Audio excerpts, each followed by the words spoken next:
Amazing. All right. How are we doing? Another minute or two, or should I I? think that we're good. We've got over 100 people on the call, so great engagement. Thank you, everyone, for joining. This is obviously the first in our Ivy. bootcamp series, and we are very excited to have Social Coach here with us. So go ahead and take it away.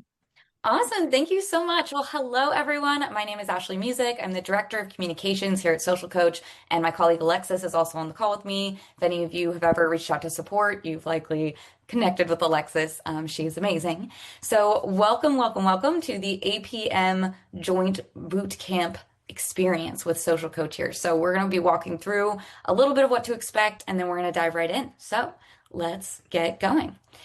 First of all, I'd just love to give a little bit of background. Again, I'm Ashley, Director of Comms. I've had over 5 years of experience here in the social media realm, especially in the real estate and mortgage side. Previously, I worked with List Reports and MBS Highway, and then their parent company, Highway.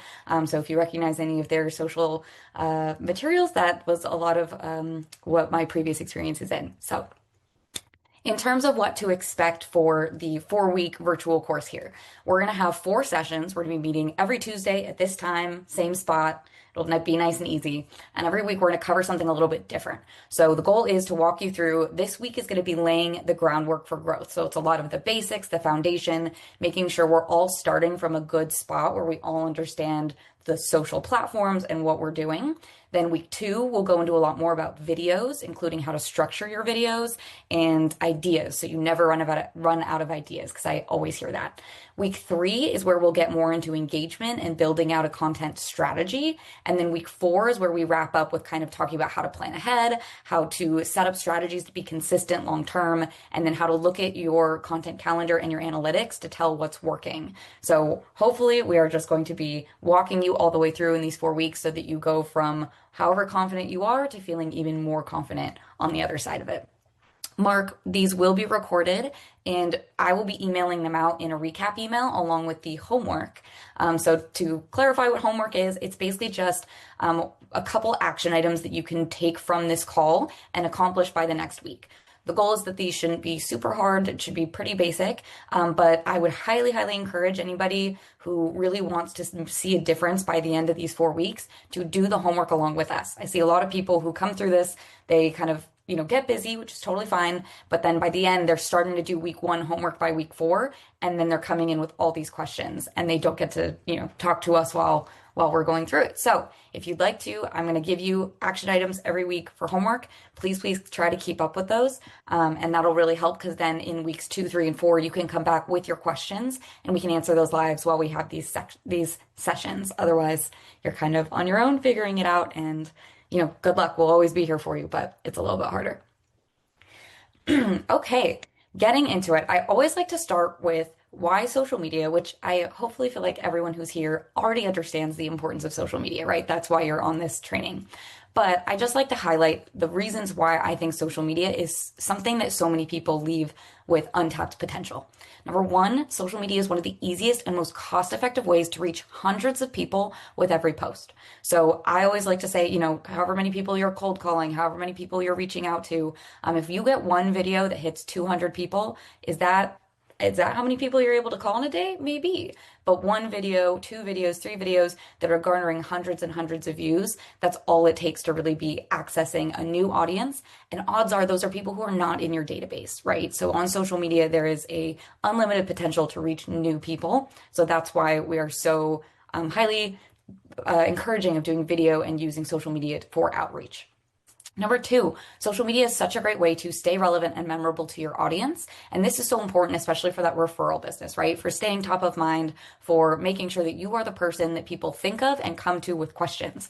And if you're not posting, if you're not staying visible, it's really easy for that to become someone else who is a bit more visible on social media. So that's another reason why we really like to encourage it. And number 3, social media is kind of like a window into who you are, right? It helps you feel more personable. It gives people reasons to engage with you and talk to you. When we're all just in a Zoom box and all you know is Ashley from Social Coach, it's hard to kind of engage with me on a personal level. But if you're seeing me post about, my roommate's cat, and you're seeing me post about the books I read and all these other things outside of it, it gives you things to talk to me about on a personal level and feel connected. So that's kind of the more holistic picture of why we love to talk about social media and how important it is. And of course, there's some stats up there about how effective it really can be when you use it effectively. So I always like to start, help me get a feel for where everyone's at. If you had to rate on a scale of 1 to 10, how comfortable you feel with social media, what number would you say you are right now? And I'd love to check in. We're going to check in at the end of these 4 weeks and see if that number's gone up. But I really love to see the range. So let's see. Oh, yeah, instant. A 10 from Ashley. Look at that. Ashley is Yeah. killed at social media. I love it. 7, 0. Hey, that's okay. I've gotten a -5 before, and then that person left boot camp posting videos almost every week, and it was awesome. So we're going to help you guys. 1, 7, 8, 5, 8, 10. Wow, I'm excited to see some tens. Fives, those are awesome. 4, 7-ish. I love that. We could call it 7.5, 4, 1, 6. Okay, -5, -1. There are those. Okay, awesome. So great. This is why I love to do this. It shows a range. There's many of us who are going to be super comfortable in here. I hope you still walk away with learnings and there are going to be tidbits in here that you'll find useful. But for 8.375, love the specificity, Jonathan. But for those of you who need more of a basic overview starting point, that's where this week is going to be really handy. So this does go fast, but you'll have the recording to go back to. So here we go.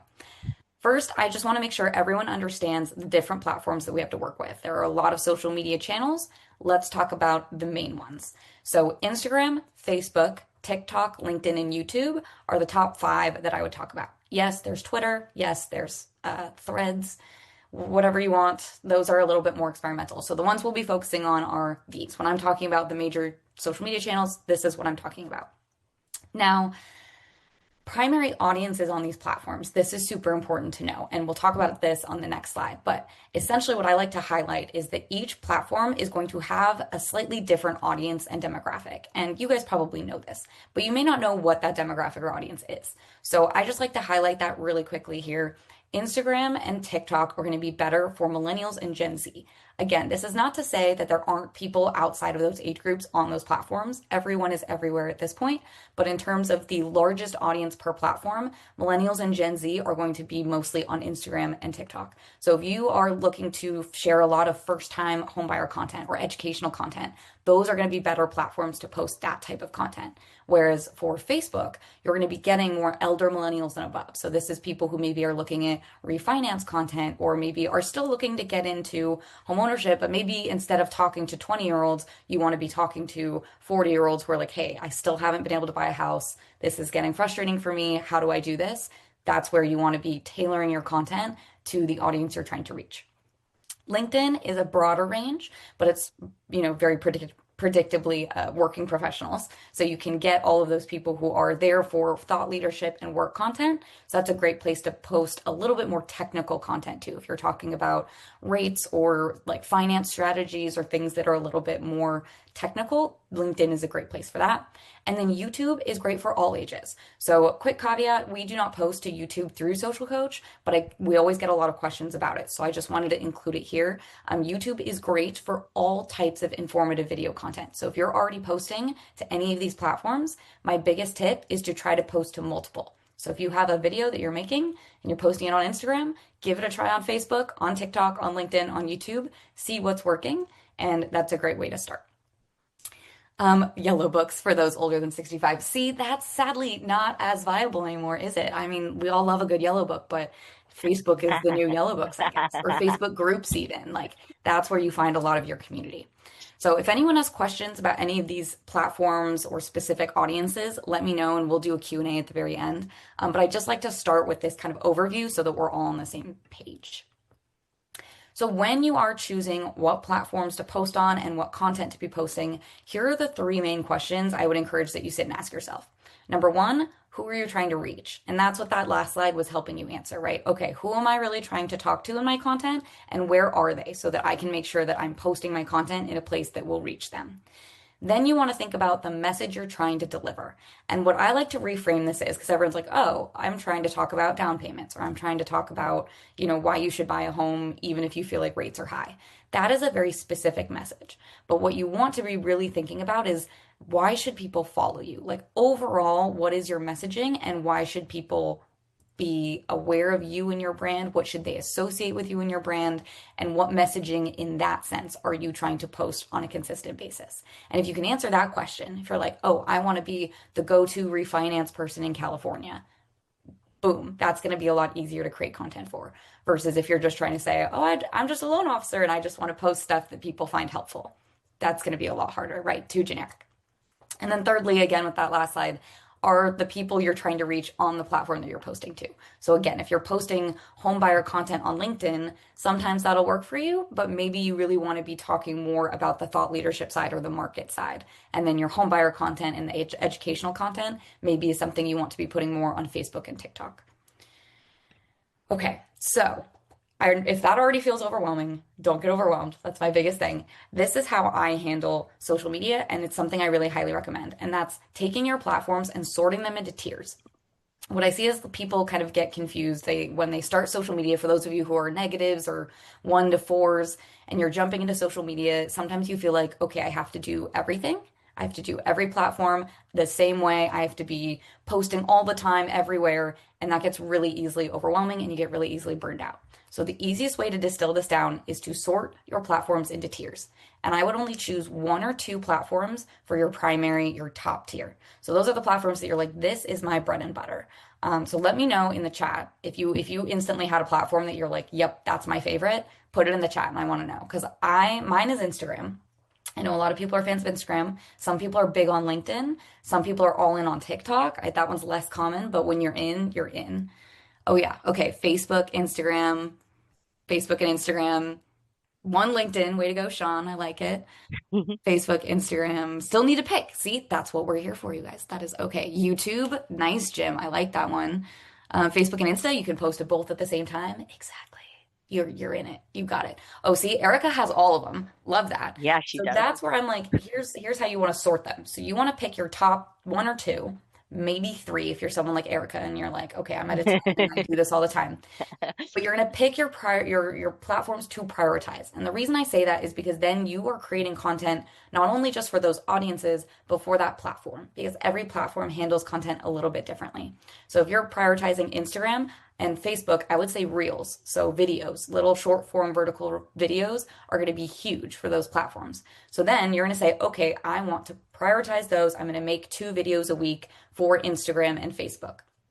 Then for your secondary platform, you're going to say, okay, well, I already have this video. It's done. It looks good. Where else should I post it that makes sense? Maybe it is LinkedIn, depending on the topic of the video. Maybe you're like, I want to give it a try and post it on YouTube or Twitter or wherever and just see how it does. That is where you're going to repurpose your content and say, okay, maybe I'm not pouring all my energy into coming up with brand new content for every single channel.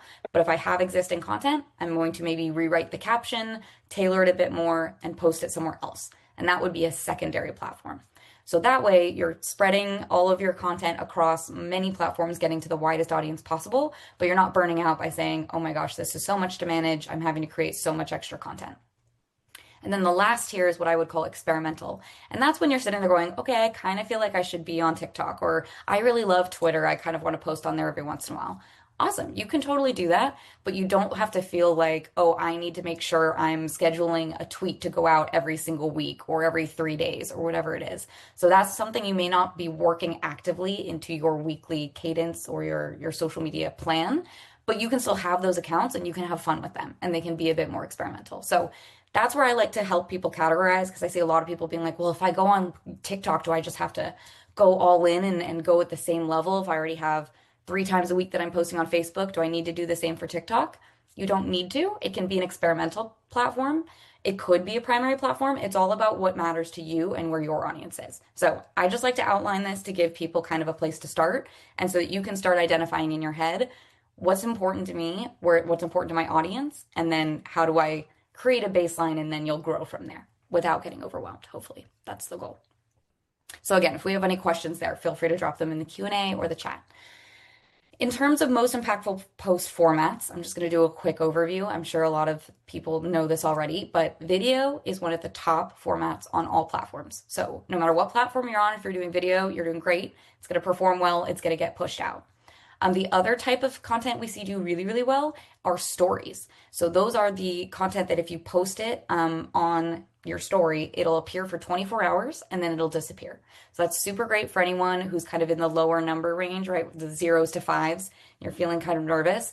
Stories are a great way to put content out there that doesn't live anywhere permanently. So people see it, You stay top of mind, you stay engaged, but then it kind of disappears after. That's also really good for topical content, like anything about rates or anything that maybe will be changing after that 24-hour period. I would also say that carousels are really doing well. So that's multi-image posts. So if you have like a post with three different images and you swipe through them, that's called a carousel. Those are doing super well on Instagram, on LinkedIn, on Facebook. But the biggest thing I would just highlight here when you see all of this is all of these different types of content are highly, highly personable. So video, your face and your voice are usually involved. Stories, that's usually you posting about your day or something going on. Photo posts and carousels, those can be very educational, but they perform way better if you are involved, if you have your face on them, if you have photos of yourself that you're putting text over instead of kind of more generic stock images. So that's just trends that we are noticing. And if anyone has questions about any of that, please let me know. But I always just like to give a quick overview because we get that question a lot of, oh, what types of posts should I be sharing? I'll say that text posts can be great. They perform best on LinkedIn. But if you have a visual, that will automatically help your post perform better. And we're seeing that videos perform best. Carousels are very close up there depending on the platform, and then photos, and then text posts and other types kind of come after that. With the carousel, it doesn't matter if it's in stories or just a post. Carousels are primarily just in the feed posts. You can repost that to your story to kind of help with exposure. So I would recommend that with the first slide. Like if you just say, hey, new carousel, and you post the first slide to your story, that kind of helps people. If you're not showing up in their feed, they might see the story and go, oh my gosh, Beth posted, I want to go see what that's about. So that's how I would recommend it. But the carousel itself, I would be putting as a post, not in your stories, because those will disappear. And so then you won't be able to track much engagement on those if people are liking or trying to comment. If they're in your stories, that's not really sustaining the comments in the way that you want. Hopefully that answers that. We can also talk more about that at the end if we need. If we're not sure what a carousel is, it's a multiple image post. So it's like if you have a graphic and then you swipe and then there's another one. So it could be just multiple photos, or it could be like a design image and then you swipe through and people will put, numbered 5 things you need to know about video, and then you swipe through, something like that. Okay. Another question we get a lot of the time for people who are getting up and running with their pages are, okay, do I do a business page? Do I do a personal page? Should I have one of each? Let's talk about it. Essentially, I would say the best idea is to keep your accounts together. So I would not separate into business and personal unless you really have things that you want to keep fully separate. The reason I say that is the more accounts you have, the harder it is to keep up with them. So if you're trying to post your personal and your business, that's double the work. Whereas if you have one account and you're posting it all there, then you are staying consistent more easily. All of your content is in one place. It makes it easy to find you, to search for you, all of that. The other reason I would say that is because you're not then splitting your audience. So a lot of people are like, well, there are people who follow me for personal reasons, and then there are people who follow me for business reasons. But honestly, if you're posting a good mix of those two types of content, it shouldn't matter. People will follow you because you're you and because the content you're posting is something that they want to see. So in a technical standpoint, for Instagram and TikTok, we recommend having a business account. Everyone who uses Social Coach, you have to have a business account for us to be able to auto post for you. So on every platform, business is best. But with Instagram, you can also connect that to Facebook so that, as a few people were mentioning earlier, you can then auto post to both of those platforms at the same time because they're connected. It's another reason we highly recommend it. Honestly, the reason I most often recommend the business page, especially on Facebook, is because it makes you way more searchable. So when people are in Google search and they're looking for your name or your business or mortgage, whatever it is, a business page is going to get surfaced higher than a personal page more often than not, because it's easier for the algorithm to recognize that when you're searching on Google, hey, you're probably looking for a service or a person. And so that's why a Facebook business page is going to do better. Now, Facebook organic reach is really tough right now, has been for a year or two. So if you're someone who goes, okay, I have a Facebook business page, but I don't get a lot of reach on that, and it's really frustrating, what I would do is take your top performing content from that business page, or if you have videos you're posting there that you're like, oh, I wish that did better, reshare that on your personal page and just remind people, hey, by the way, I share a lot of helpful advice over on my business page. You can follow me over there for more like this. So that's how, if you have both of those pages and you're trying not to spam one or the other, I would connect them that way and kind of bridge the gap with that content. Should you combine your personal and business Instagram pages? I would This is up to you. So this is the hard part. If you already have two that exist, I would say you can leave the personal as it is, especially if you want that to be private. Like if you're posting photos of your kids and you want that to be that people have to request to follow you, that's a great one to keep private, keep personal, and then more pour content into your business page. But the reason I often say to keep them together is because you should be sharing personal content on your business page. And when I see people keep those separate, it makes me not sad, I guess, but I'm always like, oh, missed opportunity because I see them post a lot of really good content on their personal that then never gets to their business page because they're like, oh, well, that's for business. No one cares if I'm doing something fun on the weekend or what I'm up to. So I would kind of recommend trying to migrate most of your stuff over to the business profile and post your personal things. Obviously, nothing political, nothing that's going to get you in trouble. Maybe not like young kids if you're nervous about that. But I would say that if you're boating on the weekend or if you're golfing or if you're doing something fun, that's something that people like to see. It helps make you more relatable and personable. So don't feel like you can't post about that on your business page. I definitely think that that's why I recommend having them together. Um, I'm going to finish the slide and then I'm going to answer questions because I'm seeing a lot popping in the chat. So I'm not ignoring you guys, I promise. So the business pages also give you a lot more analytics, both on Instagram, Facebook, every side of it. If you have a business page, you're going to get a lot more analytics on the back end. That's why we would highly recommend. And the one thing you can do on Instagram or TikTok is there is an in between. So there's personal, there's business, and then there's what's called a creator account.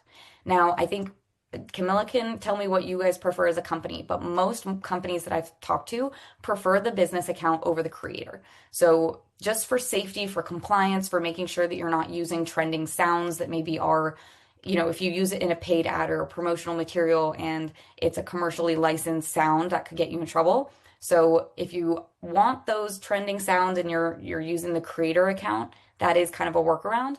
But most companies will recommend that you do the full business account. So you may notice, why can't I access this sound? Or I want to use a Taylor Swift song in my content. If you're a business page, you may not be able to do that, but that is to protect you, right? So that's kind of that nuance there. I've had people say, well, I want the sounds.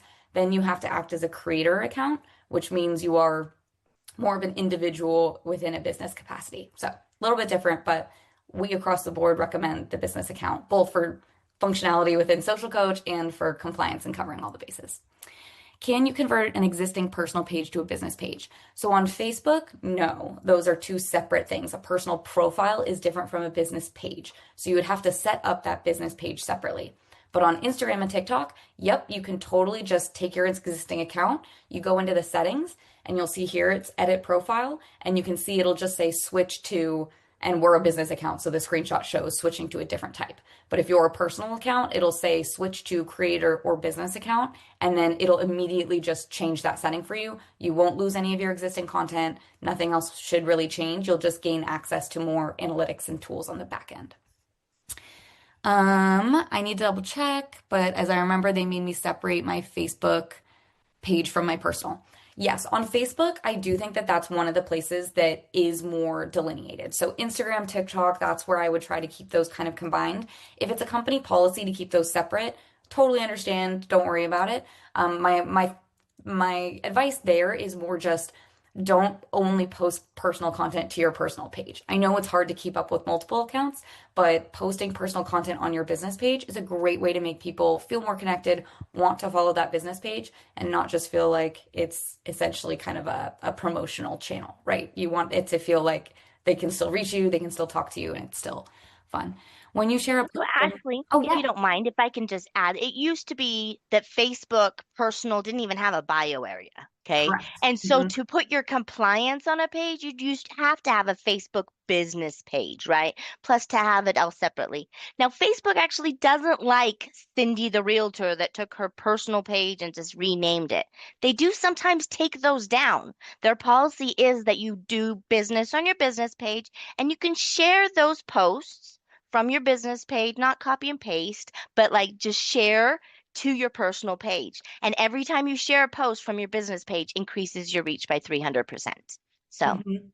if I Yes. could just add to that. Thank you. I love that. Thanks for having that stat handy. Yeah. See, yes, that's exactly how I recommend it, especially on Facebook. I know a lot of people get frustrated by the business page. They're like, well, I just don't get as attention as my personal profiles. And that's a little bit just the way Facebook is built, right? Facebook is built for more of that community focus, that kind of local personal feel. So business pages may not feel like your content's getting a lot of traction, but it's way more searchable in Google. So everything you post to your business page is going to show up more in Google searches.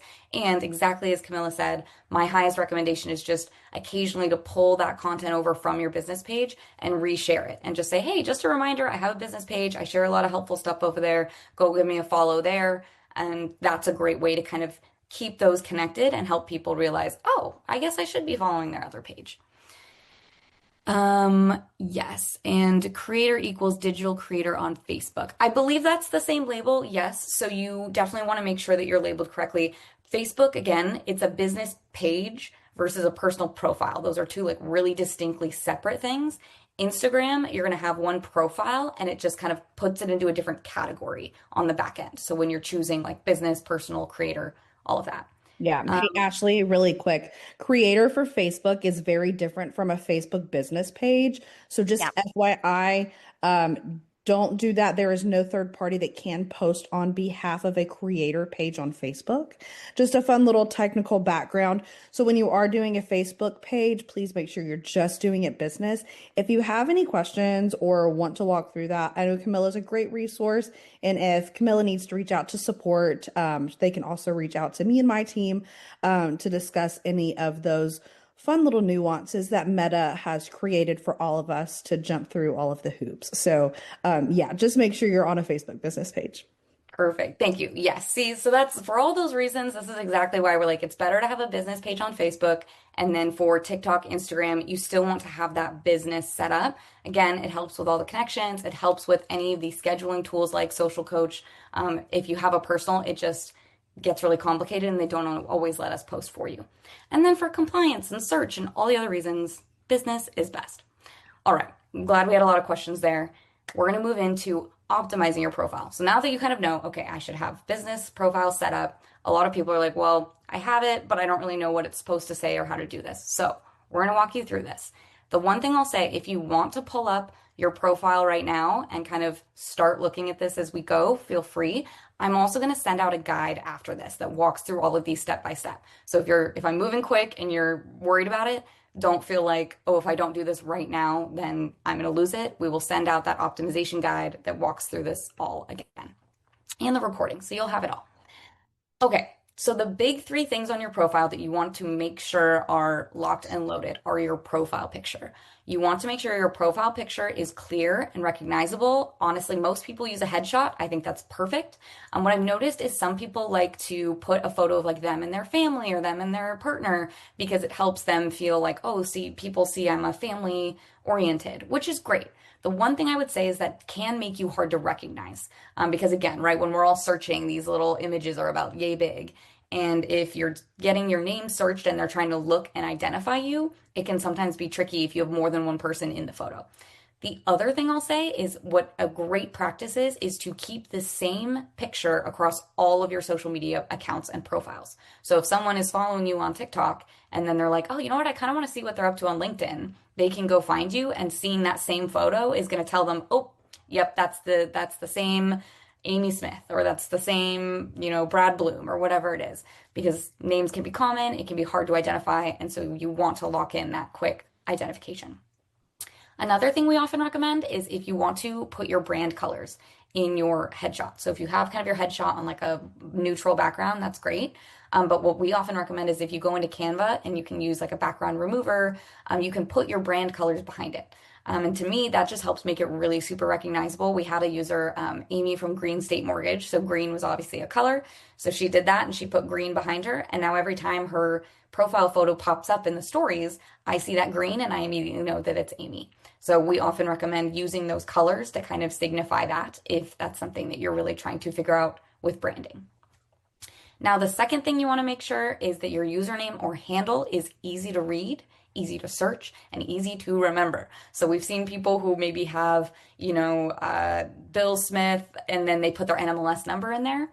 That's going to be rough because if anyone's going to search you, They probably don't know your NMLS number by heart. And if they do, I am so, so impressed. But odds are they might even type it wrong if they do know it, right?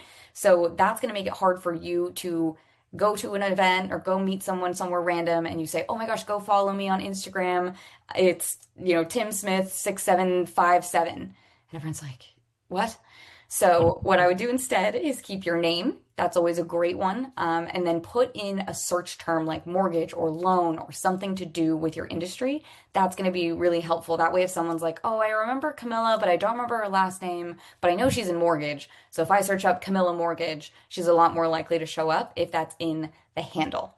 And just to clarify, when I say handle, I'm talking about this little piece right here. It's kind of like your username. So this is just one piece of your profile. So in terms of, I think someone asked about compliance, you definitely want your NMLS number in your bio, which I'll explain in a second, but the username, I wouldn't put it there because it's just how people are searching and identifying you, and that can get really confusing. So we often recommend this is just Reem Misto, she has her name, but I would even say like Reem Misto Real Estate or Reem Misto Mortgage would probably do even better, especially in those search terms. If you want to see your handle, this I'm using for Instagram, you want to go to your profile and it's usually right at the top here. And this is what it appears as. So this is the one where it's not, the default is not your name. It's kind of something you chose when you first created your account. Just by the way, so you can change this. Sometimes there's limitations on you can only change it once every 30 days. So be really thoughtful about if you're changing it, what you want it to be.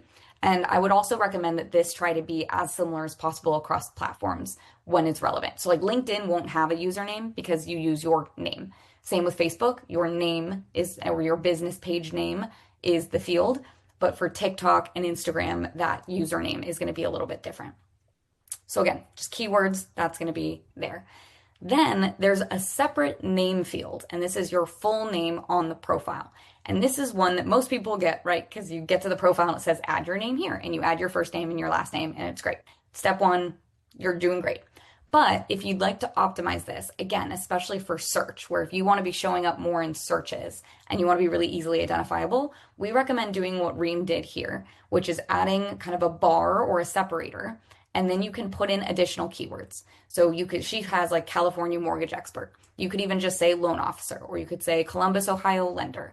So that can be really helpful if people are searching for you on Instagram, because it's not just going to show your name, it's going to show your name plus those keywords. So that way, if someone's trying to find you and they're like, okay, again, it's Amy Smith, that's kind of a generic name, but I know something about her. I know she's located in this area, or I know she's a mortgage loan officer. Seeing those keywords can help make it oh, gotcha, I have nailed you in the first two search terms and I don't have to go digging and maybe lose that follow. So yes, if there's any questions there, again, Q&A or in the chat, happy to get there. And then as Camilla and I have talked about with compliance, before we get to the bio, there are certain requirements, right? So you definitely want your name, your NMLS number, often your title, right? Like loan officer, loan processor, whatever it is. And then there might be some specific company requirements. Like here, it looks like you have this American Pacific mortgage disclaimer and state requirements as well. So those can get a little long. So when you're in your bio, which we'll get to in a second, there are a couple different ways to do it. One is to just put it straight in the bio right here. As you can see, Yolanda has it there where she's just pasted all of it. Now, if it all fits in the 150 characters, right? Because they're limited on space there. Yep. That's exactly it. So there's only 150 characters. So I'm about to give you some tips on how to optimize that part of your profile. But the big caveat here is you have to make sure compliance is covered first. So if compliance is in that bio, great, you're good, but you might not have any other characters to work with. And that's okay. But if you'd like to optimize it with the tips I'm about to give, we found these two examples of Beth and Yolanda who have done a great job where they've incorporated compliance in a way that means you can free up this bio space.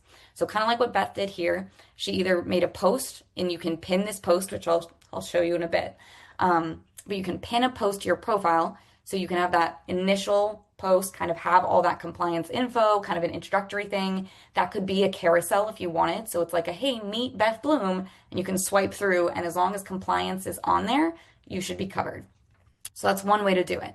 The other way to do it is to do what both of them have done as well and add a highlight. So this is where you post it as a story. So as you can see here, Yolanda posted this as a story. So it's up for 24 hours. But then you can add it to your profile in the form of a highlight like this, and then it lives there permanently. So because they have all of this covered on their profile permanently, they're able to change their bio to be something a little different. And this is something I would recommend. If you're at a -5 and you are overwhelmed by this, don't worry about it for now. Just make sure your compliance is covered. But for anyone who's like 7, 8s, 10s, and you're like, oh, okay, my bio could be better, this is what I would recommend doing. I would put your compliance either in highlights or a pinned post, and then I would tailor your profile bio to be more like this. I really like Beth. I help guide home buyers with their home financing needs. And then she still has her NMLS number. She has click for more links or more details, and then a link. So we'll go through those steps really shortly, but I wanted to show compliance first, obviously. But if you've got all that covered, here's how you can write your bio. So the bio summary should be clear, it should be personal, but the number one thing I see people forgetting is that it really should be about your audience. So it should be about why people should follow you, or how you help them, or what type of content they are going to want to see from you. So as much as it's great to say, oh, I'm this and I do this and I'm located here, you might want a lot of that. But you also want to start with kind of just like Beth did on the last slide, kind of saying, I help guide home buyers with their financing needs. Or I think Reem had one. She said, I help California residents achieve homeownership with custom loan solutions. That's a great one. Rebecca Richardson here, she says, I help buyers make smart moves. So it doesn't have to be location specific, but starting with that kind of like, oh, this is how you help me if I'm going to follow you, that's a great way to start. Then you can add in the primary areas you service, your NMLS number, your company name if that's important to you, specializations, like those are all great things to incorporate. You can see here Amy put like I'm a mortgage loan officer, NMLS, Iowa based, but lending in all 50 states.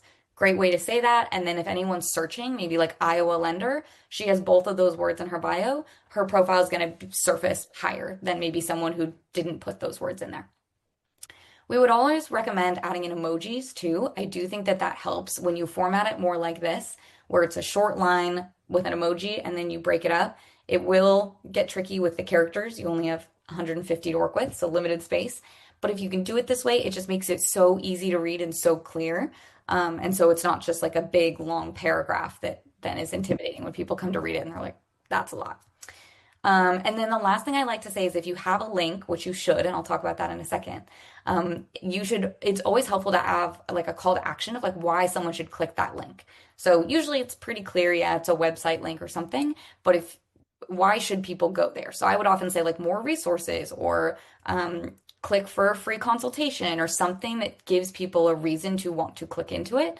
And then what you can do optional, I'm skipping it. You can always put something fun about you in your bio as well. Something fun that people can connect with. I like that Amy here has leader, mentor, cyclist, card sender. I'm like, that just kind of makes you feel like, oh my gosh, she's a card sender. That's really cool. I like that about her.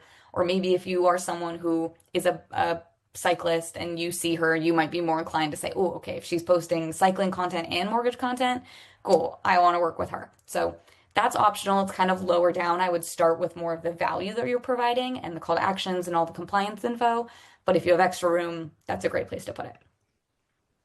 Now, in terms of your link in bio, we have a tool that we love to use. It's free. It's called Linktree. I will drop that in the chat really quick here. But this is something you can use where you can add more than one link in the link tree, but then on your bio, you only have to add the one link. The reason I like this is because if you're trying to add 3 different links on your profile, it can get confusing for followers or buyers or whoever when they're trying to click in to know where to go. And the other reason I really love this is because you can label each link with the call to action that you want people to take.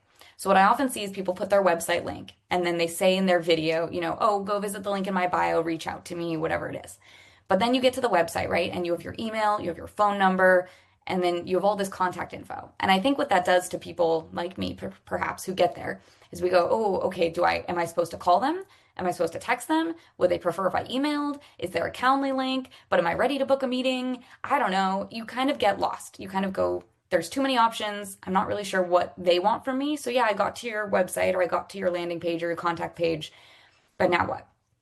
So if there's resources or if there's something specific you want them to do, the link tree is a great way to do that. So we would recommend, you can put your website at the top as usual, but then you can say, hey, book a 15-minute consultation call with me.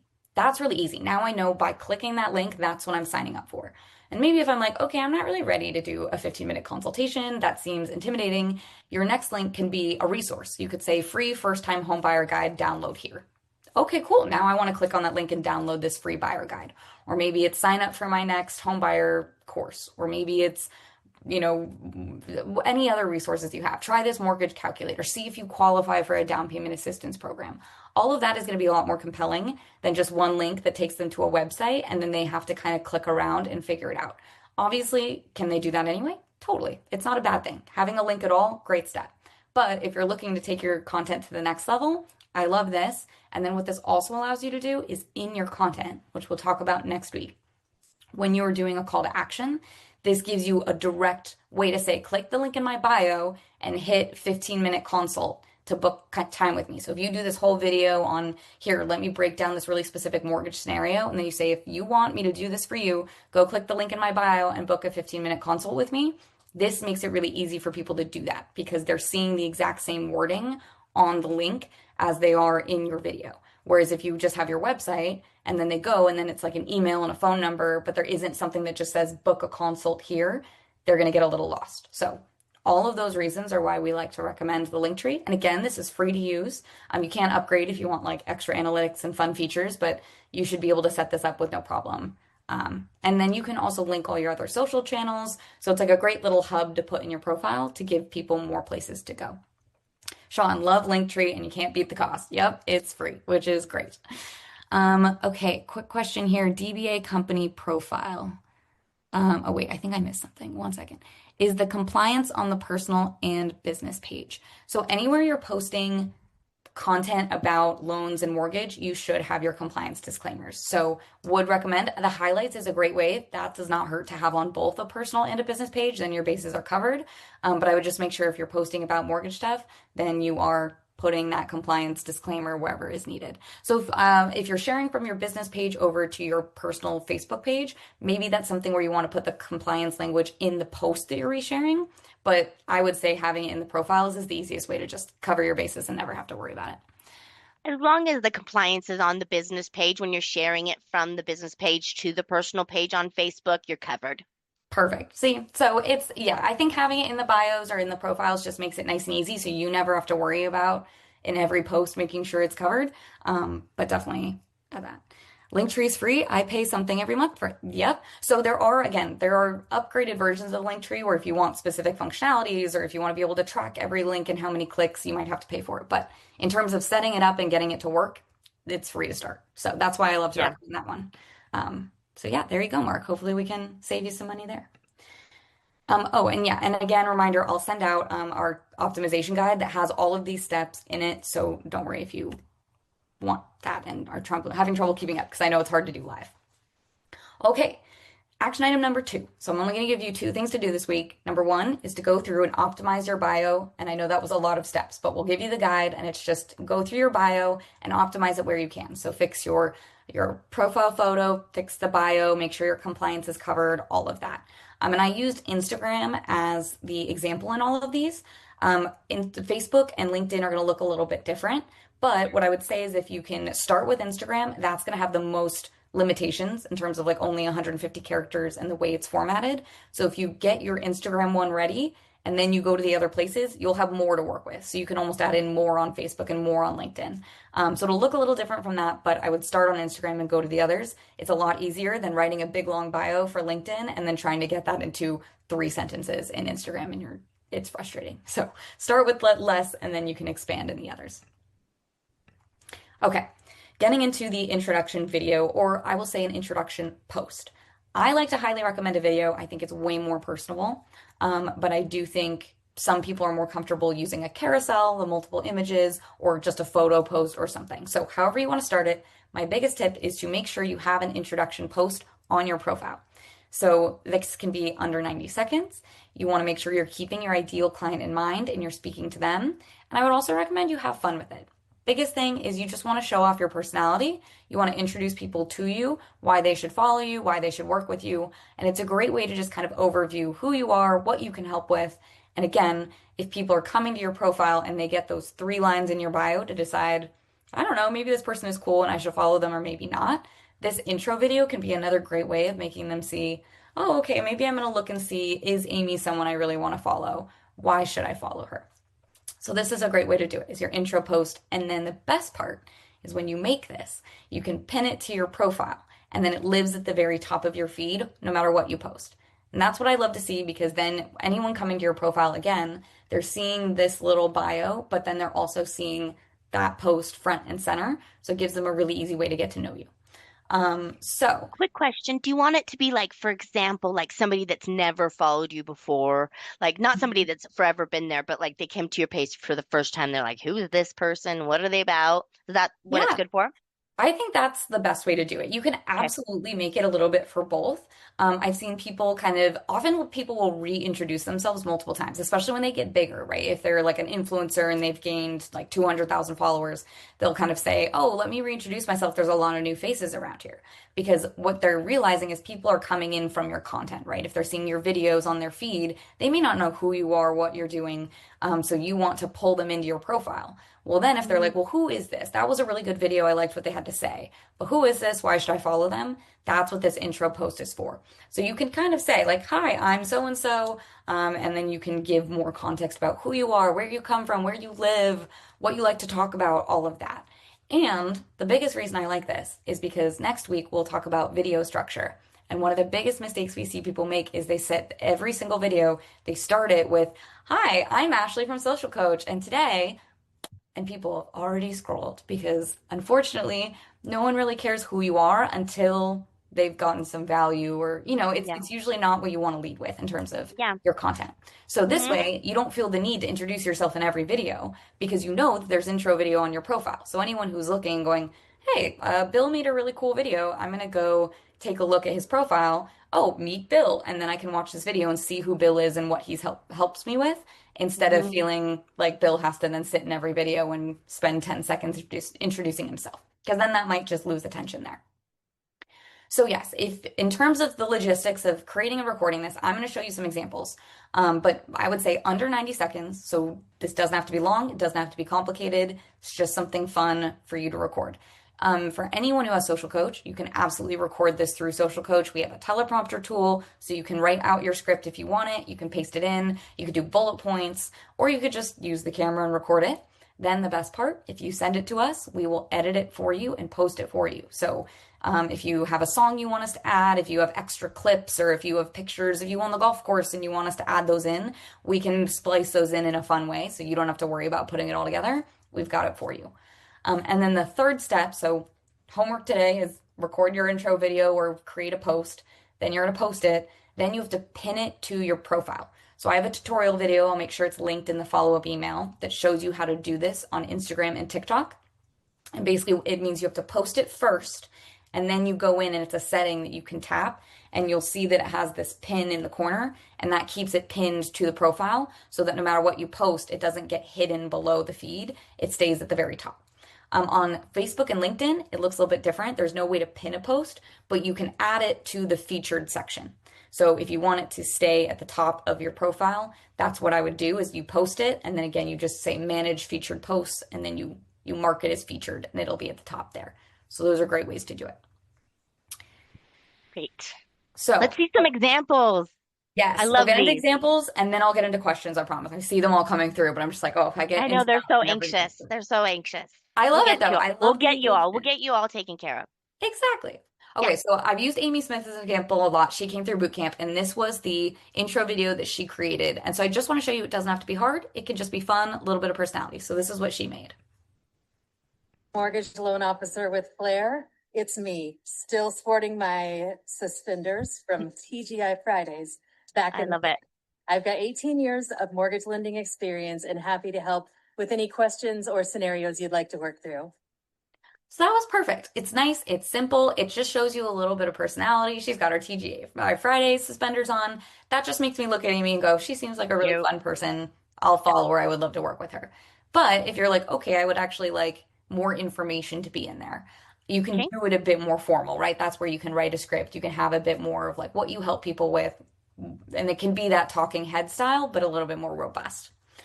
Then here's a different type, and I'm going to preface this by saying you do not have to dance in this video, but I'm going to show you a fun way to do it without needing to talk in your video, and then I'll explain after. Let me tell you.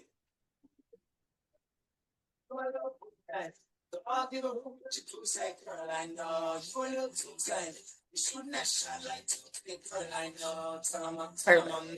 So as you can see there, she's dancing. You don't have to dance, but this is a great way to create an intro video where maybe you're doing an activity. Maybe for agents who are at an open house and they have a video of them just walking around the open house, or if you are someone who loves golfing and you're on the golf course, take a video of you golfing, and then you can just overlay things about you on the video in text like this.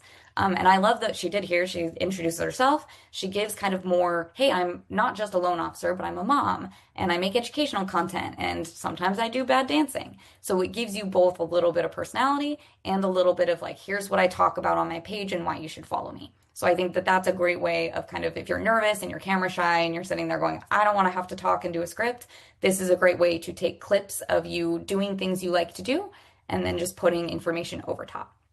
And then the last one, if you really want to have a go with personality, I just like to show this one from Rebecca to show you that these don't have to be boring and conventional. You can also kind of have fun with it. Okay.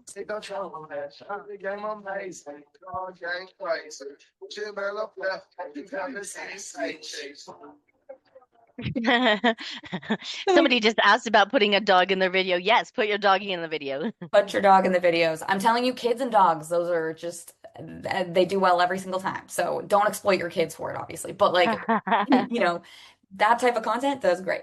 So yes, this is just to show you an intro video doesn't have to be stiff or boring or whatever. It's whatever you want it to be. And the thing I always like to remind people too, let's say you start with Amy's video, right? You start with this one where it's nice and simple. And then in 4 weeks, you're kind of like, you know what? I feel like I could do a better one. Now I'm a little bit more used to video. I have more things I want to say.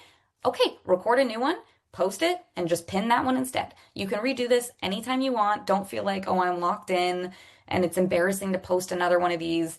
It's fine. So people do this all the time where they repost these intro videos. So don't get discouraged. I would just make sure that you are getting your intro pinned somewhere so that people understand who you are and why they should follow you. Okay, so to recap, and then we'll get to questions, optimize your profile using the guide, and then your introduction video or intro post if you prefer to do a carousel or something like that.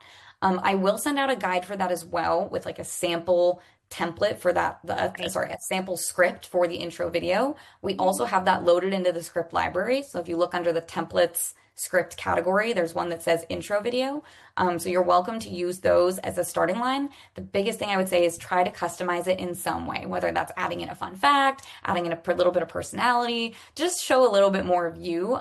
So I always like to give people a try at their intro video first, but I will give you the guide so that you guys have somewhere to start. But try not to just use it word for word. Try to add in humor, something fun, or wear a pink blazer. I don't know, whatever it is that makes you you. Just have a little fun with it. And then I will also make sure in the follow-up email, there will be a link to a video tutorial. So if you're like, okay, I got it, I posted it, but now I don't know what to do, we'll have that. And you can always come back next week. And if you forgot to pin it, I can reshare that video then. Okay, while I'm going to take a breath. I'm going to answer all the questions, but really quick in the chat, because I know we had from -5s all the way up to a bunch of 10s. Let me know what was the most helpful part of today's session for you. This is probably the most basic one. Obviously, it's laying the foundations. So I love to hear from my 10s if you learned anything from today that you found really helpful that you didn't know about, or if you have any questions about some of these more in depth that I can help answer. And then same for my negatives and 5s and everywhere else. I just like to see what you guys like to know. The fact that you can put compliance in a highlight, Camilla, we did it. We've taught everyone something new. We always get nervous because I know it's not the most fun, but I think it's fun when you figure out how to do it right, so you never have to worry about it again. That's fun for me. So, the intro video, amazing. Yep, pinning, tagging. Yep. Okay, great. Love to see that people are finding lots of use and help and all of this. The bio video. Yep. Okay. Now, I love this. I love this. Everyone's coming through. Appreciate the follow-up instructions. You got it. We're here to make this nice and easy and helpful. So this is awesome. Awesome. Oh, you guys are great. Okay, I'm so glad we're finding lots of help. I'm going to go back and make sure I haven't missed any questions. And if I did miss a question and you really want the answer, just go ahead and put it back in the chat or in the Q&A box. I haven't seen any come through there, and that would be super helpful to have those appear there. And if you Kimberly, do have any questions after, you can always reach out to me too. I am the social media or the social coach admin at yeah. APM, and the social media, what do they say? Guru? I don't know. Oh yeah, Camilla knows everything. Instructor, something, right? And marketing specialist on the APM marketing team. So if you have any questions after today, I can help you as well. Okay? Perfect. Okay, Kimberly, where do you see your handle? I think I answered that one, but you have to go to your profile on Instagram or TikTok, and then it's like the username at the very, very top of that profile. So if you have questions about that, let me know. We can show really quick again. Shannon wants to know if DBAs are allowed to put the compliance info in a highlight. Yes. Correct. I thought so, but just Yeah. checking because you're the Yep. As long as expert. it's on the page, we're great. Yep, we answered about compliance on personal and business. The DBA company profile, not the personal LO page, is the question, I Yeah. think. Yep. Perfect. Yep. Okay, great. Lot of love for Linktree. Love it. Will Social Coach start posting on our Google page? So that's not something we're currently able to link to. What I will say is if you have content in Social Coach that is getting automatically posted elsewhere, most of the time what I would recommend is just downloading the asset, whether that's the video or the image. You can download it out of Social Coach and you can copy the caption. If you have our caption coach write the caption for you, you can copy that and then you can go post it on Google manually. I know that's a little bit frustrating, but a lot of the APIs for these different platforms are not as easy for us to connect to, and they change all the time, which is so frustrating. So we do our best. We've got the major ones linked. We are working on YouTube, hopefully in the next year or so. But until then, Will yeah. that be Google, since Google and YouTube are the same? Will that be Google in the next year as well? I mean, I would have to ask our product team. I'm not sure okay. about that because the Okay. APIs are all really different. And because Yeah. Google isn't set up quite the same as a social media profile, Right. I don't want to say I'm not sure. So I'm not Okay. confident, but I will ask the product team. But Well, yeah. we'd be excited to see that if I it know, did. right? Yeah, right. We're Who all wouldn't? working on it. But Yeah. when Facebook tries to change Facebook changes everything on a weekly basis. You guys, Alexis is the guru of all things Facebook because they literally change everything all the time. So we have a full-time job just staying on top of making sure everything stays connected. So always great. Did you say you have to check with compliance before every post? Oh, no. That's I don't believe so. You want to make sure you're not using triggering mortgage terms, right? If you Yeah. ever have a question, you can run it through compliance as well. If they do have active comply that scrubs the internet, right, for your compliance. However, they don't look at every single video and every single post. But if you have questions, just check first, right? It's better than getting fined by, it's not APM compliance that finds And you, but that's why if you post through Social Coach, the best part in my mind about if you're worried about compliance at all is we automatically pre-filter everything.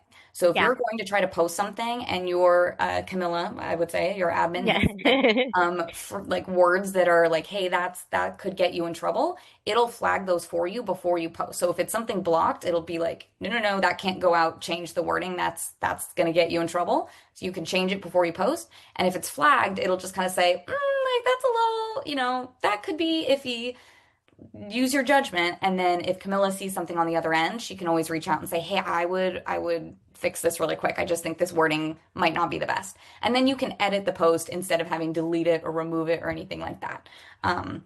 And then all of our scripts and everything there too. So if you're pasting a script in that you're going to use in the teleprompter, that also will go through the flagged and blocked scanner so that hopefully you're not recording a video, then posting it, then someone's telling you to take it down, and then you're mad that that all went to waste. It's all meant to make it easier for you so that you see in the transcript, oh, I guess I shouldn't say best rates, or I shouldn't say, whatever is going to get you in trouble. Then you can just change it before you even record, and it's all good.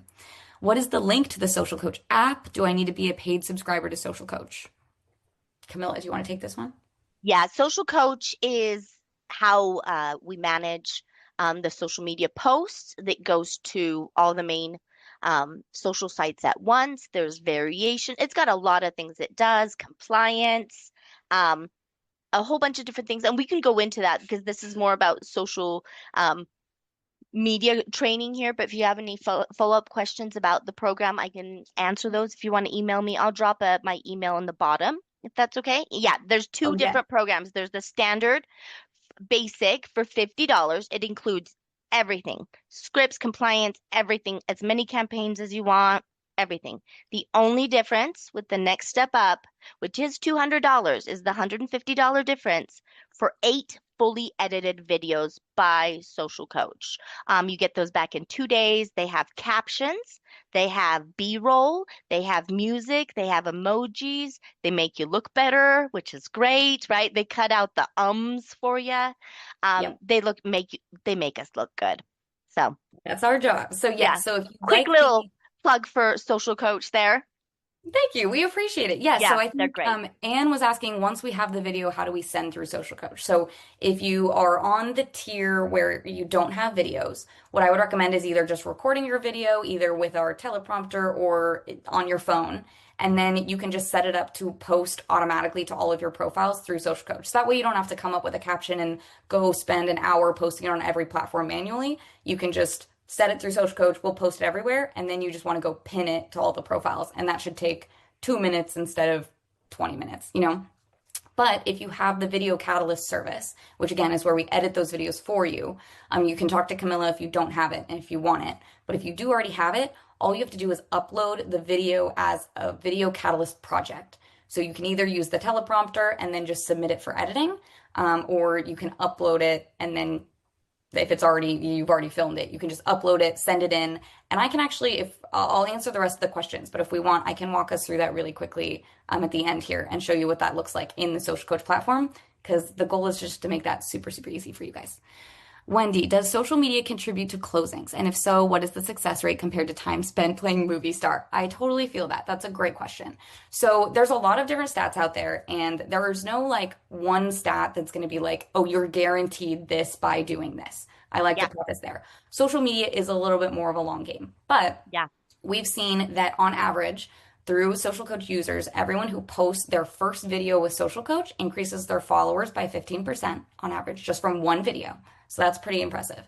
And then we also have seen so many different people who I think we had a user who he posted 2 videos, and from those 2 videos, he had already received 5 pre-approval inquiries. He had closed 2 of them or moved them along within 2 weeks, I want to say. And 2 of them already were working with other lenders, but swapped over to him after seeing his video. So that was pretty intense. Again, it really depends on your content. It depends on your audience. It depends on your call to actions, which we'll talk about next week. It's a lot about your community because everyone's audience is different. Everyone's results are going to be different. But I will say that it does help you with exposure. It definitely helps you with staying visible and staying relevant. And if you are creating content that is helpful enough and drives those conversions, we've absolutely seen people close an average of 3 to 4 extra deals a month, which can be really, really impactful for your bottom line. So it all depends. I had a really great stat. One of our new loan officers, we went through our very first one-on-one, and he, jumped in there, decided to use the star script. It was about 14 seconds long.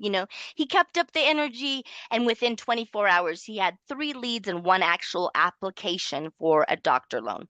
So it's kind of hard to measure sometimes social media, right? Because like you said, long game. Nobody drives by one billboard and goes, oh, it was that one billboard that did it. That one post changed my whole opinion. And maybe it did, and that's great, right? But it's Mhm. usually the long game. But we have been seeing outrageous numbers. Every month, the numbers are going up with followers, shares, posts, likes. It's just naturally growing from your activity in it. Yeah, and we'll talk a lot more about video next week, how to structure your videos. I'll give examples. We'll talk about like all the different ways that you can create content to be more impactful and more likely to convert.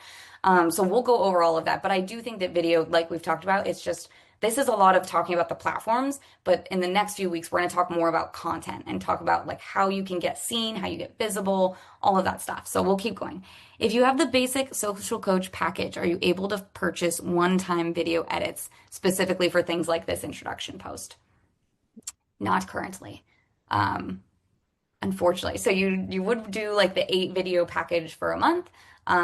That's something you could talk to with Camilla, but yeah, currently you would have to subscribe for the month. But what I'll say is as we go through this boot camp, so if you wanted to give it a trial run this month, this might be the month to do it because I'm going to assign you, spoiler, a video or 2 videos almost every single week past this week. So if you do your intro video this week and then you do 2 videos a week for the next 3 weeks, you'll have 1 video left to do whatever you want with it.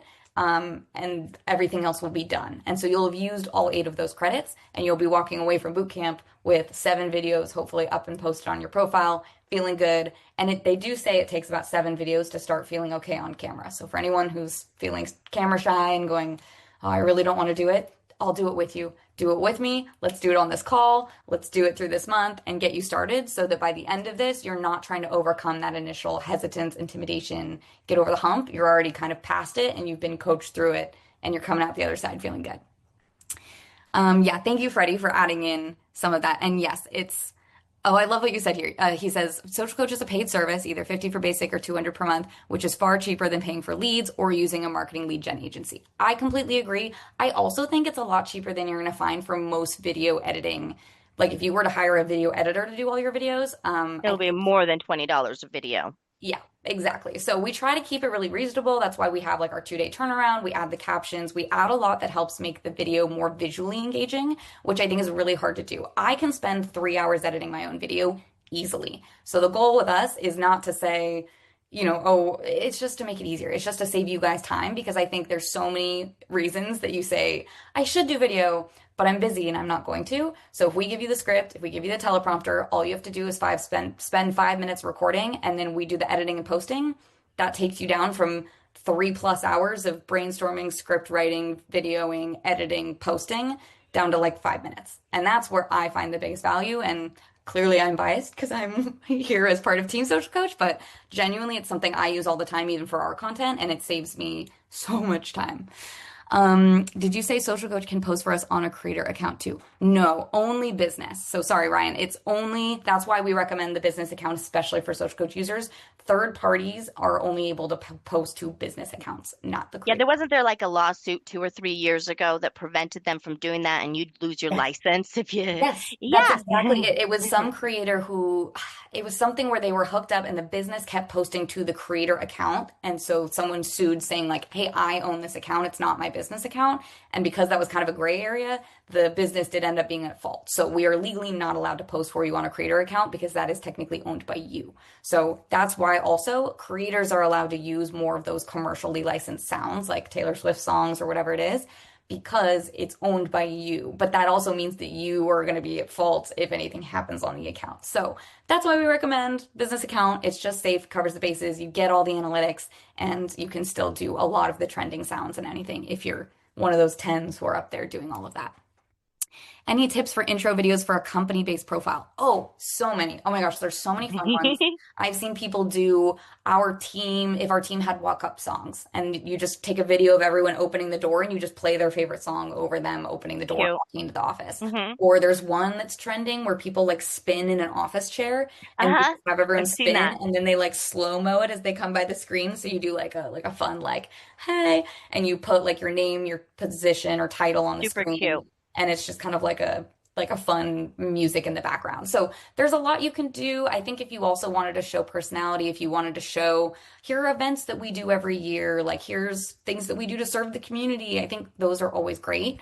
And again, you can always do like 3 different intro videos, and then you can post them at different times, or you can decide, oh, we like this one better, or you can just see which one performs best and go from there. But bottom line is just give something a try, and then you can always iterate and do better later. I'm all about failing forward. You learn a lot from failing, right? I learned nothing by doing it right accidentally. And if you come back a month later, you're like, well, I can do better on this bio video now that I've learned some things. We can watch you grow too. That's okay. It's great. And by the way, no one's sitting there judging you the way you're judging yourself. I always like to tell people that because I'm like, you're sitting there going, oh, this is not a good intro video. Everyone else is going, oh my gosh, it's Tara. Oh my gosh, Anne, what's up? Like they're just excited to see you and see your face and see your voice. So don't let that stop you if you're feeling really nervous about it. You can keep it short and sweet. And I promise you, people will just be like, oh my gosh, hi, good to see you. Because My family still does that to me with my work videos. They're like, we love seeing what you do for work every day. I'm like, Yeah. oh, I'm so glad. It's Thank like, you. oh my gosh, you're internet famous. Yeah, a little bit. Yeah, Or when you go to yeah, yeah, conferences, you'll be yeah, shocked at how many people walk up and they're like, yeah. oh, I know who you are. I see your videos. And you're like, Hmm. okay, thank you. And this is not me, just me, by the way. This is we've had users. They're like, oh my gosh, I can't believe this happens to me when I go places. We're like, yes, Hmm. it's because you just posted consistently. Okay, and does the $50 social coach include the video edits? No. So that's the $200 tier. That's where it's 8 edited videos for you, makes it nice and easy. But you can still post videos through social coach on the basic tier. We just won't edit them. So you can Yeah. still post them. You can edit them yourself too. You can record somewhere else, edit it. You can use it with a Snapchat filter. You can do whatever you like and upload your own video or using social coaches, teleprompter, right? And then have it edited. You can always drop it into Canva. I believe Canva has a editor that will even add the captions nowadays too.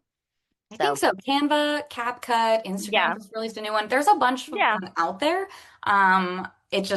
It's a lot of yeah. work Heavy that needs to lifting be on done. their end. Yeah, Yeah, heavy I'm like, lifting on their end. And honestly, if I had to learn how to do video editing, if my job was as a loan officer, I don't know. I don't. right.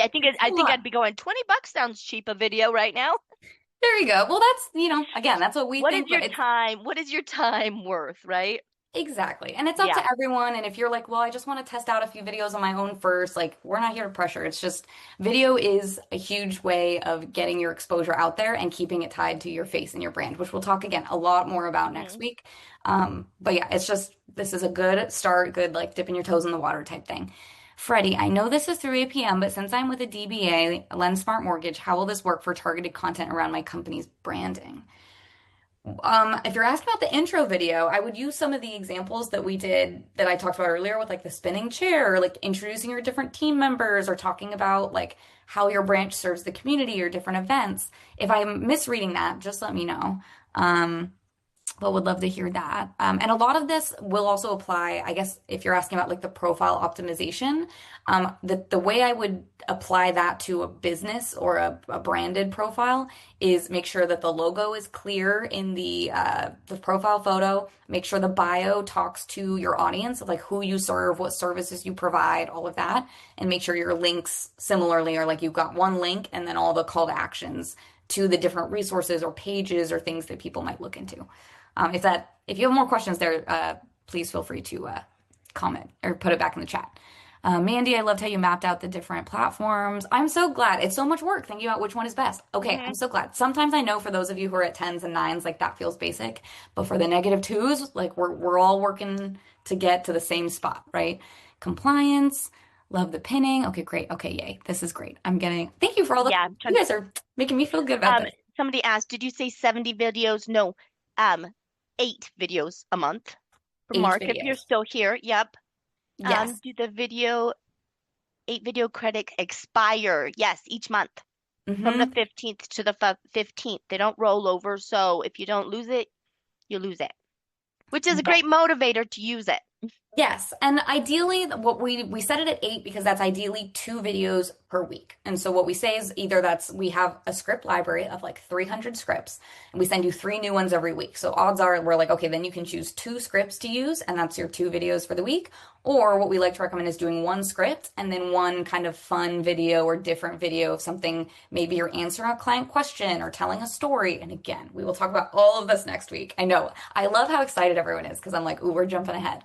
But that's why we structure it that way, is to kind of motivate you to stay consistent with those 2 videos a week and making it feel manageable, but still giving you, if you build up to 40 unused credits after months, that's just intimidating to be like, oh man, I have to do 40 videos. Where if it's, hey, 8 videos in a month, that's 2 a week, a lot easier. What video program do you recommend? I would say Social Coach. Haha, no, but if you're looking for like a free app for editing, It is social. She's not wrong with the social coach part. I mean, it isn't just her employer.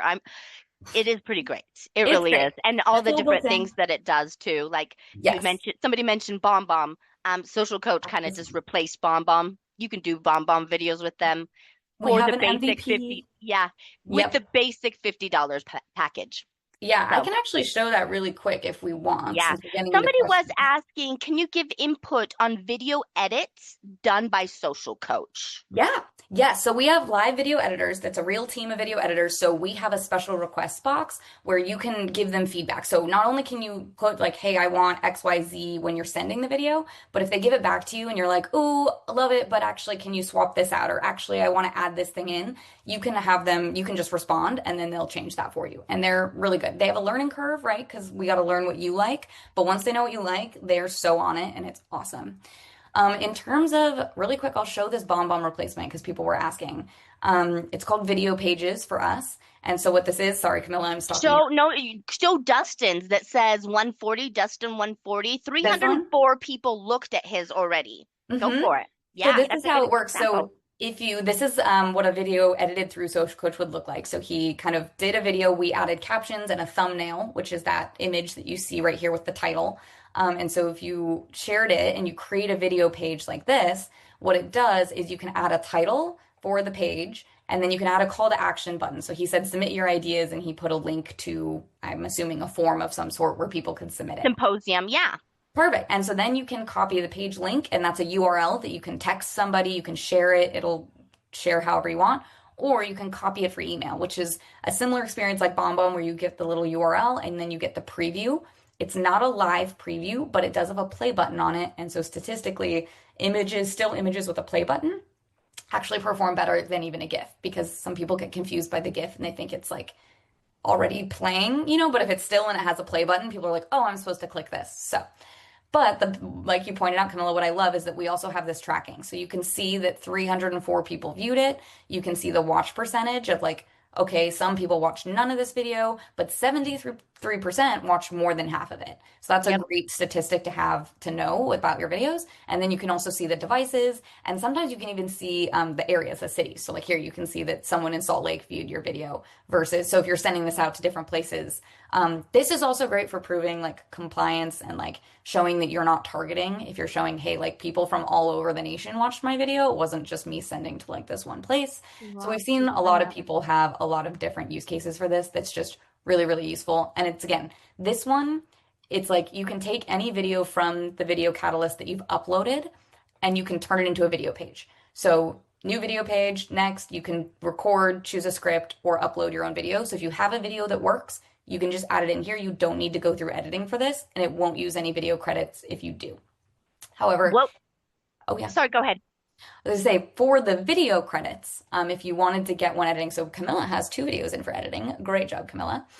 So what you would do is you would start a new video project. You can see she has 4 video credits left.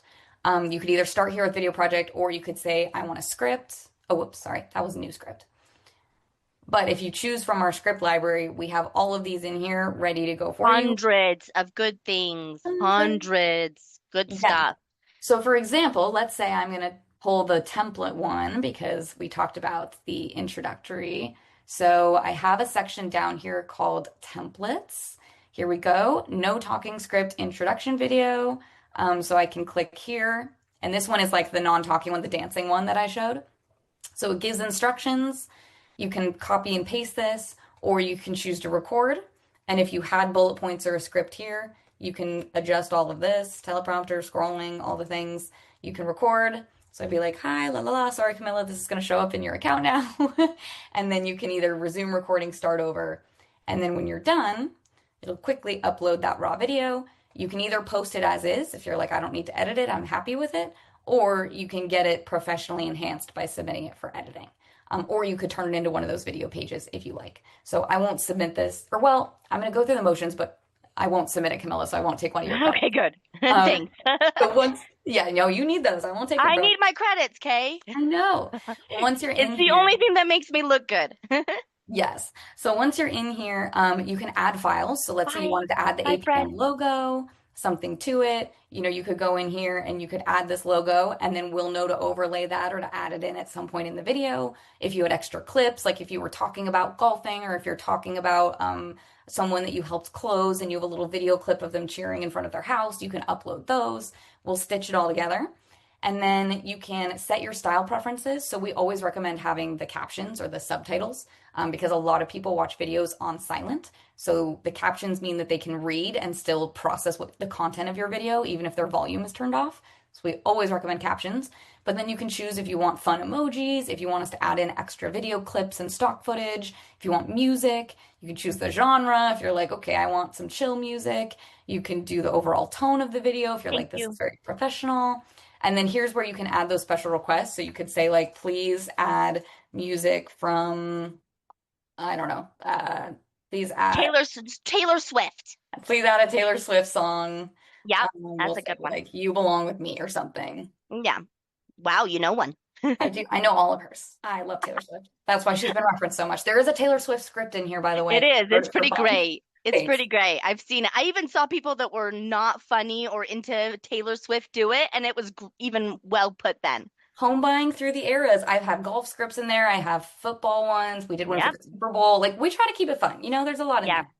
But anyway, sorry. So you can put in special requests, what songs you want. Hey, I'd like this. You can also, I forgot to show, you can choose your brand colors for the captions. So if you know your brand colors, you can add those. And we remember all of these style preferences for you. And then for the caption, you can even have us write the caption.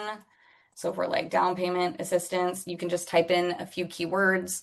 Our editor or our caption coach is what it's called, will generate that for you. And then you can say, yep, that's good, or you can choose a new one. And then you've got a whole caption ready to go. You can add caption or hashtags. You can have a short link. You can add your the compliance disclaimer. Like it's all there for you. We make it easy. And then the best part is you can either do a push notification. So if you want to be notified when the video's done editing so that you can watch it, I would say set it as a push notification. We'll say your video's done, go look. Or if you're like, nah, I trust you guys, go for it. You can just auto post it and you can say, okay, I want it posted to these channels on this day at this time. Once it's done editing, go ahead and post. And then you can just submit it. And that's how easy it is. So when this is all, after you've done your first one and this is all set for you, this should take you maybe 3 minutes to just say like, yeah, generate my caption, add my hashtags, auto post or tell me when it's done, and you submit. And then when they come back, they look like this.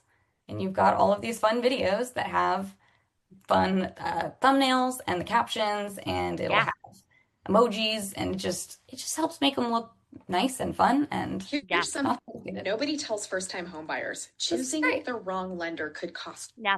Great stuff. So there we go. Okay, sorry, more questions. Any tips for company-based intro video? We talked about that one. I'm finding managing these profiles to be time-consuming, and with the exception of LinkedIn, I don't see the value. The statistics for ROI of social media. So 78% of people who use social media as a social sales tool outperform their peers. Again, with the actual stats, they're going to vary depending on the person and the amount of time. So there's a lot of proof that social media and video content have a very high ROI. However, I would say that there is a steeper learning curve on that. So if it's something that you are just having trouble time-wise, that's why we built Social Coach, to try to help cut down that time, make it easy, make it kind of a set and forget where you do your videos, you post them, and then we auto post. So you're not spending 2 hours manually posting to all the different platforms. It takes 2 clicks. You've posted 5 different places. You get a couple hundred views on each video, and that's there to help. So if you have any further questions, Wendy, I know Camilla has all the stats. She knows all the things. So it sounds like maybe you too, if you want to link up, I bet Yeah. would have all of that. And you can decide if it's not the right fit for you, that is completely okay. We're just here to help for those who know that social media is valuable and want to do better with it. That's what we're here to help with. So no pressure whatsoever. This is all just tools to help you. Freddie, we can test the basic, then upgrade to the full version at any time, correct? Yep. I've just been updating some of these. No contract needed, month to month, end anytime, start at the basic, start at the advanced, move from month to month. However you'd like to, right? Whatever works best for you, no commitment.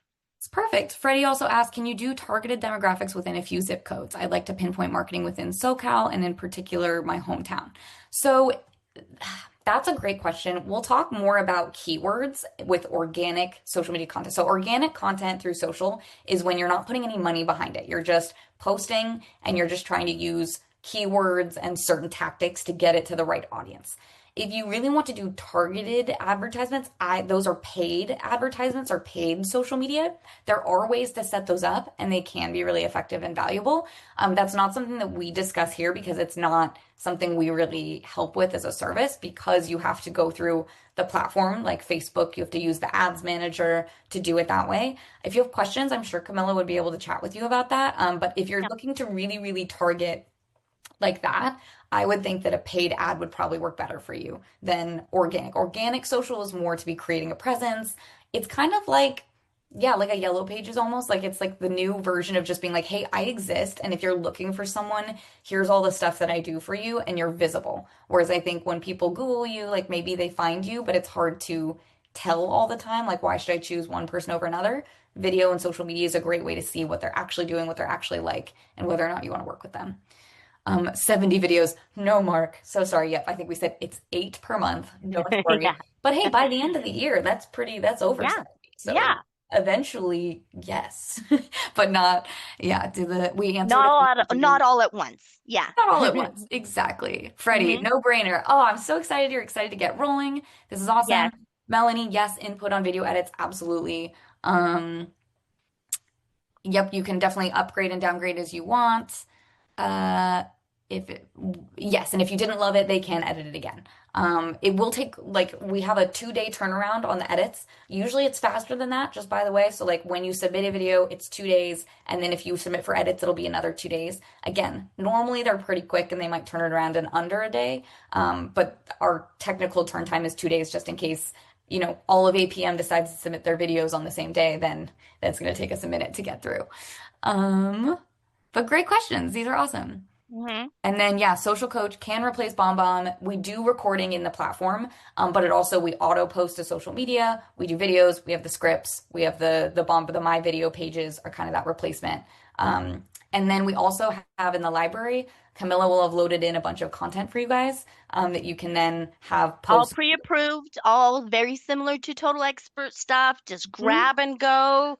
Yep. So Yeah. you can just jump in here. You've got it ready. There's like a quick video or an asset or whatever it is with a caption. And then you can just go, you can customize it if you want, and then you can decide where you want to post it. So like, let's say you were like, oh, actually, I want to start this with this. I don't know. I just want to Yeah. remove this part of Change the the caption, verbiage. Hmm. or I don't like this hashtag and I want to put my own call to action at the end. You can do all of that in here and then auto post it for you. So this is just meant to, again, save you time so you're not manually posting to 6 different platforms. It takes a long time. As someone who spends a lot of my time with social media management, it takes a long time. So the goal here is to just centralize it, put it all in one place so that you have one app, makes it easy, saves you time, and hopefully helps social media feel fun again instead of being like, oh my gosh, I have to go spend a couple hours on this. If I can add one more thing here, as you can see, June POBO is up here at the very top because June POBO stands for Post on Behalf of. If you're in the basic plan of Social Coach, I set up for you to have this POBO campaign for every single loan officer at APM, okay? So everybody's getting like 13 pieces of content every Tuesday, Thursday posted by me already. In theme with let's see, this month's tapping equity, right? So there's explainer videos, reels, infographics, just stagnant images, links with links to APM blogs, and links to resources like ebooks and stuff. But you can get like pick and pull additional ones in here as well. It's perfect. So yeah, it's Yeah. all in your library. It's all set up for you. So this is again just to help you stay Yeah. consistent, make it easy, all of that. Mark asked, is the 200 per month to month, or is there a required contract? It's month to month. So you can upgrade, downgrade, like however you want it to go. Don't worry about that. And then, yeah, sorry, I know we're running long and everyone has to Yeah. Thanks run, for but sticking around and having so much questions. Are there any more questions? And you can I saw always email me afterwards too. totally. You can reach Camilla. She'll pass anything on to me if she needs Yeah. to. You can respond when I send out the follow-up email if you need. Brad asked, can the auto content post DBA branded showing Element Yes. Mortgage instead of APM? Yes, Yes. it can. Yes. We have an So auto each one, sticker pull one of feature. these up. Pull one of these up with it. Oh, wait, no, not the POBO. Let's go to anything else besides the POBO. I don't think I put the stickers in the POBO. That's I got to okay. go back in there. But like if you, not a video, because you don't put Oh, stickers on videos. correct. Yep. Here Go down a little bit. Nope, that's Oh, that's still a also video. Scroll further down just a little bit, like with an image right there. The one that says loved one right in the middle, right right there. there. So I have, just as an example, my headshot put into a sticker, okay? And your posts will all go out with one sticker, a default sticker. So it could be your APM, your LensSmart, any DBAs you have, or it can be your DBA, your name, your headshot, and that gets defaulted in as a default sticker with every one of these posts. It's actually supposed to be that APM one. If you want to update the account right there, it's supposed to be that APM. Your account will never say, ask me about Social Coach. Mine specifically asks that because I want people to ask me about Social Coach. Yes. So in here in your settings, I'm in Camilla's profile, so it'll look a tiny bit different from anyone else. But this customization section, you can set your own link for your short link in those posts. You can set your own custom hashtags. So if you don't want to have to retype your hashtags every time, you could put hashtag APM, hashtag whatever the DBA is. Let's say, okay, Element Mortgage, right? So you could type those in here. And then you could have those set up so that those appear on every post if you want them to. And then again, like she mentioned with these custom stickers, you can upload those logos and headshots and whatever you want. And if you set this as an auto sticker, whenever Camilla sets up a campaign, like she showed, that has that activated, your DBA logo would show up instead of the APM one. So it would be put onto that post instead. So that's a super great way. If you have questions about that, I would definitely talk to Camilla because she's the one setting up a lot of those content pieces. But that is definitely something you can do if you're worried about it. Are these fun scripts we can use if we just have the basic and edit ourselves? Yes. So you should have access to the full script library no matter what. And we do have so many different types of scripts in here. So there's definitely a full Ton. section that I've added. Yeah, and what Ashley hasn't mentioned yet is that Social Coach was developed by mortgage professionals and real estate professionals with years and years and years of use. They know our industry, they know our terminology, and they know what we should be posting about. They'll even have fun scripts down here like say, did you see that TikTok video about what you're supposed to do with your credit card? Yeah, don't do that. That's fraud. So now you can be addressing the needs of your followers without actually watching TikTok. Yep. We try to put in different news articles, trends, like we try to rotate through. A lot of it's very educational based content because we see that that's what most of our users like. But you'll notice in this for fun section, like I have mortgage rates and playing the golf game. So you can kind of say, okay, that one's clearly about relating mortgage to golf. Or I know the Taylor Swift one is in here. If mortgage loans were Friends characters, we have That one's funny. That one's super funny. right? They're good. So we have ones that are a little more experimental. We have some that are just like, did you know you could buy property on the moon? Here's a fun fact. So again, that's like the for fun section, but we have ones for HELOCs. We have holiday and seasonal scripts. So if you're like, okay, for any occasion coming up, we did one for May the 4th for Star Wars Day, Memorial Day, Valentine's Day. You've got Halloween. It's selling season, like whatever you can think of, we put them in there for you. And again, we email those new scripts out every single week. So you get 3 new scripts every week and a video prompt. There's also a whole section down at the bottom for video content ideas. So if you're just like, I kind of need some ideas, we have a lot of prompts. We have a try this trends. So if you're kind of like, I want to do some of these funny trend videos, we've got those. Here's the video content ideas. So if you're kind of like, oh, I just need something to get me started, here's a prompt like, okay, what's the one question that you need to ask your loan officer? So you can just start your video with this hook and say, before you start house hunting, here's the one question you need to ask your loan officer to avoid disappointment. You say the question, you explain, that's your video, and you're good. And then we usually incorporate a sample script just as like if you're stuck, here's something, but it's also just to help you create content way more easily. Okay, yeah, I know people have to jump. Sorry, I know. Do we have other posts we create besides the video? So that's the stuff that Camilla creates for you in this prompt library. That'll be the content that you have access to. That's not just video. It'll be different assets. And I'm sure if you have thoughts or questions, you can talk to Camilla about that. But she definitely has those monthly campaigns going already. So lots of content in there for you. And then oh, yes. It takes about 7 videos. I see what you're saying. So Mark was asking. Yeah, 7. He meant 70. And I thought that was really cute because I'm like, oh, I get it. I used to be on the same exact page. I took like 72 takes to do a video. I literally have rethought my life choices, wanted to quit my job, at 8 p.m. so I didn't have to finish a video, right? And I've gotten to the point where I don't hyperventilate about it. I don't want to quit my job. And it comes out and I'm like, oh, that's lovely. I even Yeah. look good, right? Like I'm That's the amazed. that's the other part I think I like Yeah. about us editing the video for you is I Hmm. think so many people get stuck when they're rewatching it and they're going, "Oh, I messed up. Oh no, I don't look good. Oh no." But when Yeah. you just record it once and you send it to us and then we polish it up and then send it back, I feel like everyone always goes, "Oh, that wasn't. Oh, that's pretty good. I don't look that bad anymore. Oh, wait, that looks okay." So you don't have to sit there and nitpick and watch and try to edit yourself and be like, "Oh, I messed up like 6 times." That's my other favorite thing. If you mess up, just keep going. Like we cut Don't it. even stop. Don't even Yeah. stop the recording. Just go shake it off. Okay. Yeah. And I Just meant to stop. say is this. Just don't move like from here to Literally. here during your recording and you're fine. That's my They'll make it favorite part. smoothless. I It's the know. best. I'll even tell the video team, I'll be like, sorry, video team. Whenever I'm like messing up like 8 times, I'll just be like, okay, sorry, cut it to here. And then I'll take a breath and then I'll just keep going. And then they'll cut out all the mistakes. And that's the best part. So that you don't have to re-record and you're not taking 6 takes and then being like, these are all terrible. You just do it once, you send it in, we cut it, it's good. It's kind of amazing. Did you Just miss the saying. homework? No, I did cover it's the intro video and optimizing your profile. I will send out a recap, so don't you worry about that. I'll follow up email will have all the stuff that you need, I promise. Can stickers be automatically added to video pages and not just social media posts? No, I Not don't yet. think that's the case. But if you put your video through the editors, if you use a credit to get it edited, They'll add it. before you make it a video page, we can add anything for you. So if you say, can you add the APM logo or the DVA logo or whatever it is you want on there, we can do that. And if you were to create like an end slide or like a clip that you want added to the end of every single one of your videos, we can An also do that for outro. you too. Yeah, we've seen people do Yeah. that where they're like, I just want this same outro so that I don't have to worry about a call to action. I think that's so smart. So they'll either record like their face or they'll just put text on a screen and then they're like, just tack this onto every single video that you edit for me. And we can do that. And then you don't have to worry about it. That's perfect. Was this recorded? Yes, we will send it out. Don't you worry. Totally understand if people have to leave. Yeah, Oh okay. yeah. I think that's We've all got the a couple questions. people still, which is great.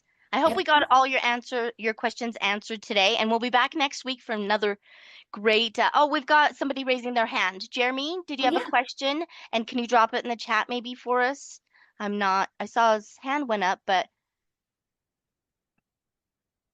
Yeah. okay, Well, we'll wait maybe. and see if that last question comes through. But if not, we're Yeah. around. We'll see you guys next week.